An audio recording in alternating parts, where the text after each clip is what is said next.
With its yellow taxis, this might seem a bit like New York, but we're far from there. This is the longest street in the Middle East. Welcome to Tehran, the capital of the Islamic Republic of Iran.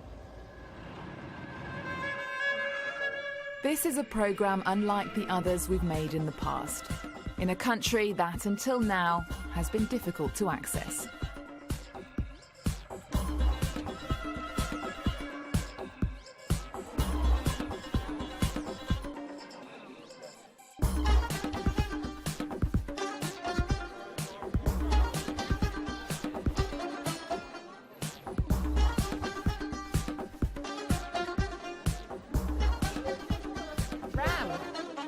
Salam, Eve. How are you? I'm very well, thank you. Good to see you. This is a very crazy place. It is. It's really busy today, too. Have a Do look. you want to go for a walk? Yeah. Cool. There's no better place to get a taste of Tehran than here at the Grand Bazaar. Is it always this packed? It is, especially because it's Thursday. It's the beginning of the weekend in Tehran, so people are out the last day of the week and doing their shopping, grabbing whatever they need, and it's sometimes nice to sort of, I guess, escape over here in these little tunnels and curves. I'm not afraid. King Ram is a rock singer, a music forbidden not so long ago by the regime.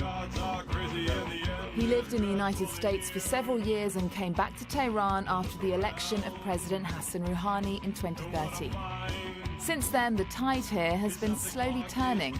The number of authorised concerts has surged, yet performances still need to be sanctioned.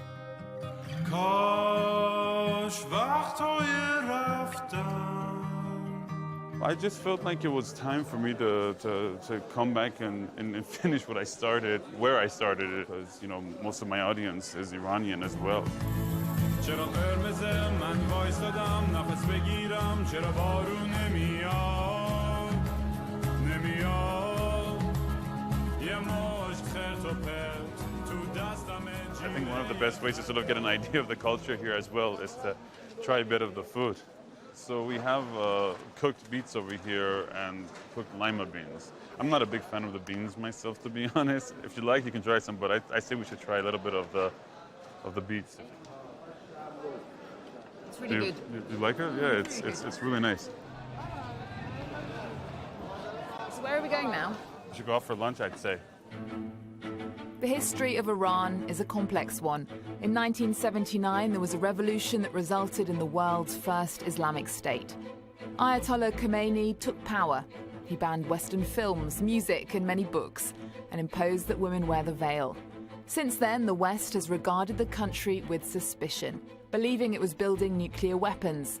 But in July 2015, Iran made a nuclear deal with world powers, creating the basis for an end to their economic isolation. How difficult or easy is it to be a musician here in Iran? It used to be much more difficult back in the day. It's become a bit more easier to sort of get a permit for artists like myself, because over here in Iran, in order to be a musician and be able to perform publicly, you have to go get a permit from the Ministry of Culture. You actually lived in New York for 7 years? Yes. And was that because you couldn't perform your music here?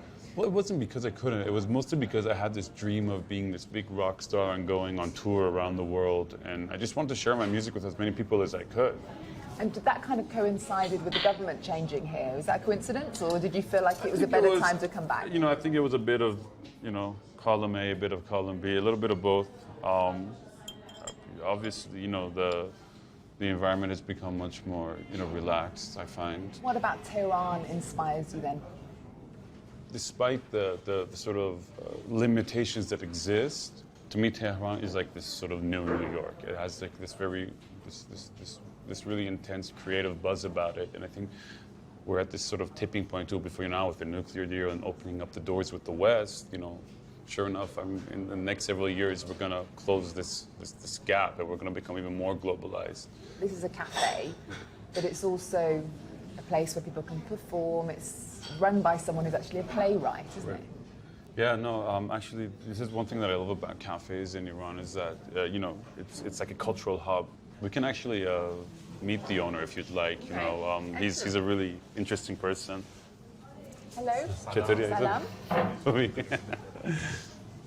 So this is Sajjad. Yeah, so why don't you tell us a little bit about the cafe? I set up this cafe with Pega. She's a musician and film actress. Because we realized that each of us had rich and unique experiences, the sorts of things that you don't read about in books or learn in class. We created this meeting place across a number of floors. Up there, artists can meet each other and exchange experiences. و تجربه هاشون رو به هم منتقل میکنن.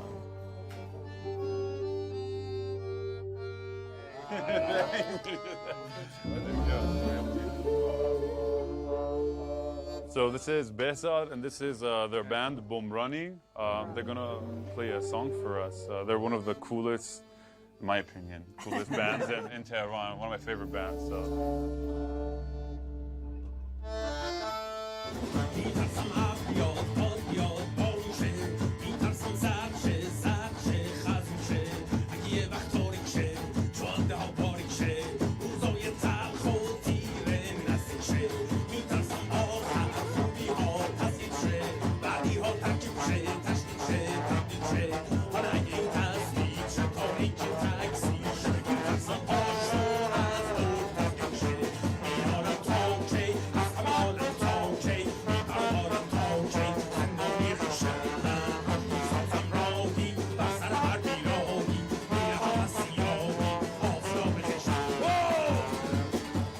Despite censorship and Western stereotypes, theatre is a thriving art form in Iran.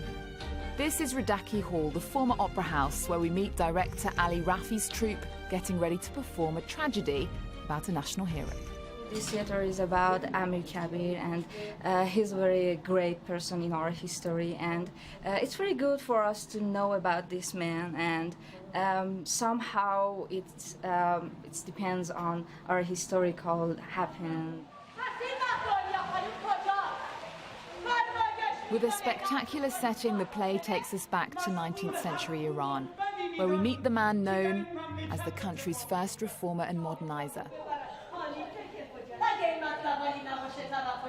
Amir Kabir attempted to bring gradual change here before he was murdered.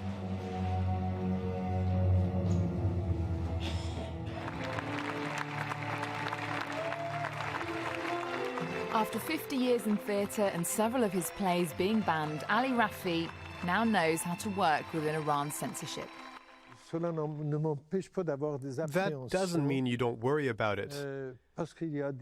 There's a whole range of sensitivities you have to be aware of in Iran, political, social, and religious.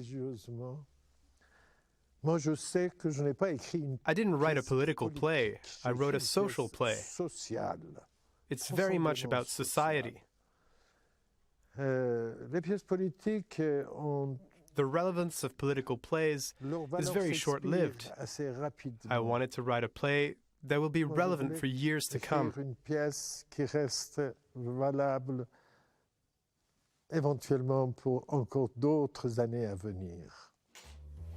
Hitler, alongside Charlie Chaplin, this is theatre with an edge.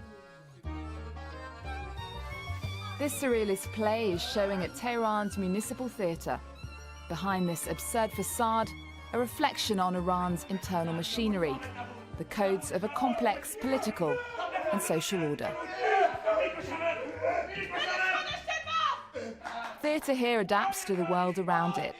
And with France 24 in the audience, the troupe pays tribute to the people killed in France's November terror attacks.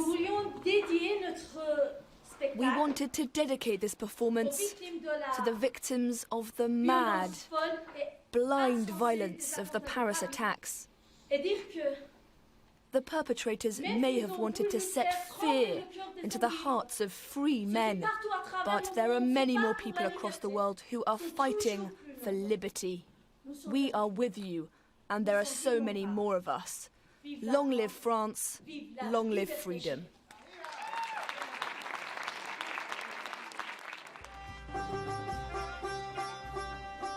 And it's not just inside the auditorium that theatre takes place. In Tehran's Bakferdos district, we stumble upon these young actors in full rehearsal. Their performance is called Shah Nami, the Book of Kings, from an epic 10th century poem. If you want, they can act part of their story, Zahak and Kaveh. It's a very famous story in Shahnameh that it's against being selfish and being cruel, and they know the story in different languages. If you want, they can act. Bonjour, le messager de la paix de l'amitié. The name of God, most gracious and most merciful. Indeed, He is your enemy, that He shall your passage. خروشید و زد دست بر سرز شاه که شاها منم کاوه دادخواه یکی بی زبان مرد آهنگرم ز شاها چشاویت همی بر سرم.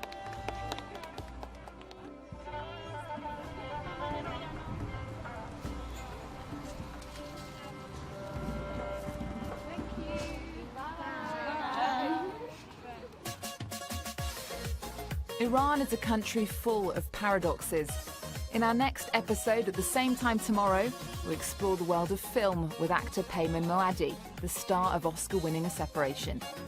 And we catch a glimpse of one of the world's finest, if forgotten, collections of modern art.